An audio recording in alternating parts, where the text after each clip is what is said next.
When we stretch but our flexibility seems not to improve, there are many methods we can use besides holding a position for minutes. One of these methods is called antagonist stretching, and in this video we'll understand how it works. First of all, why antagonist? This has nothing to do with Thanos or Voldemort or whatever kind of antagonist you may think about, but with our antagonist muscles. So, for example, in this stretch I'm lengthening my hamstrings and I gotta find my antagonist muscles, so the muscles that cover an opposite function of the ones I'm stretching.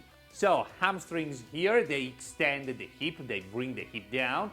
Antagonist muscles, in this case, the hip flexors, the muscles in the front part of my leg instead, which flex the hip.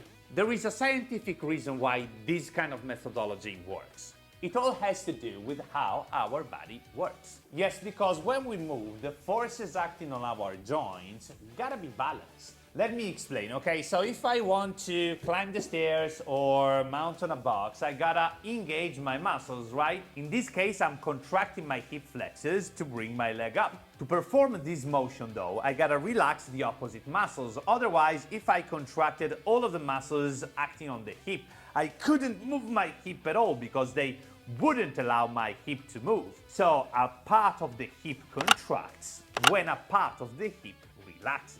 This is really insightful. Why? Because this tells us that when we contract a muscle, its opposite muscle almost automatically relaxes.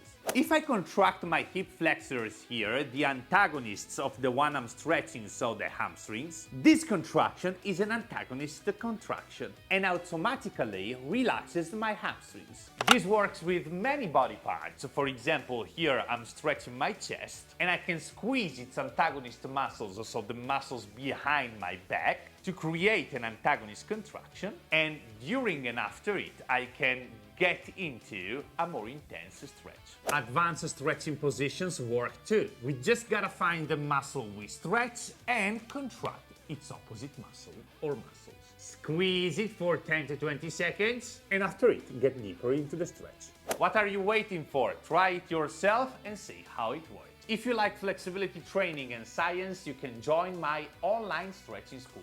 This is a 6-month course where we'll study this methodology, many others, and all of the things that will make us flexibility experts. We start this December.